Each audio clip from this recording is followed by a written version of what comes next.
Gaber Omar is an Egyptian archaeologist who has spent years searching for the origins of the Great Sphinx of Giza. But even today, this giant monster continues to throw up tantalizing new clues. And a recent discovery has begun to shed new light on this enduring mystery. It's the half-buried remains of an ancient wall. As we were excavating here in this place, we discovered part of the wall. We thought in the very beginning it was just a small wall. When we kept digging, we found such a huge wall extending from the north to the south. The mud bricks were in a very good condition. That's why we thought, this must be a modern wall. On closer examination, Omar was astonished to discover the wall enclosed the entire Sphinx and the ruined temples that sit immediately in front of it. We may think of the Sphinx as a guardian of the pyramids, but this new evidence suggests the guardian was itself under protection. But who was guarding it, and why? Concealed in the wall, an important lead is discovered.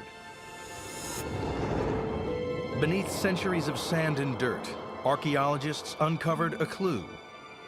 A royal seal, known as a cartouche, bearing the name of the pharaoh Thutmose IV.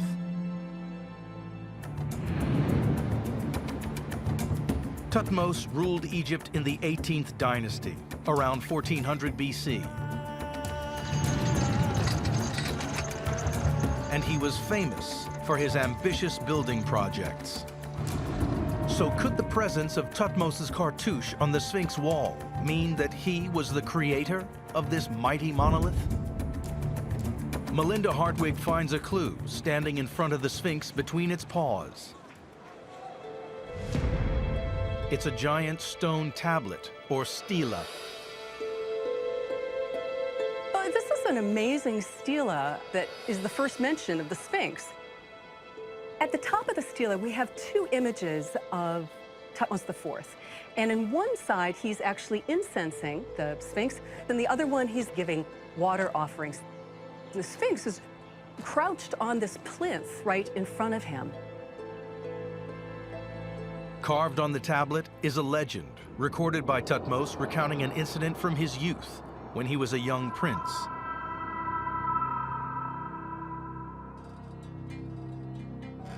On a hunting expedition, the young Thutmose came across the Sphinx, buried up to its neck in desert sand. Exhausted by the midday sun, Thutmose lay down in the shade of the giant statue. According to the story carved into the tablet, as he slept, the Sphinx spoke to the young prince in a dream. So we know at this point now that the sand was covering the Sphinx. And in this dream, the Sphinx came to him and he said, "If you would clear away the sands from my body, I will make you king." And that's exactly what he did. And Thutmose IV became king. And he commemorated that very event in this stela that we call the Dream Stela. Thutmose had not expected to become king.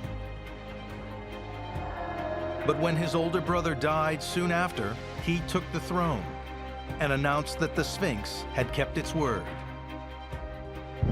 So Thutmose didn't build the Sphinx. By the time he came to power, it was already a ruin. He dug it from the sand and built the wall so it wouldn't get buried again.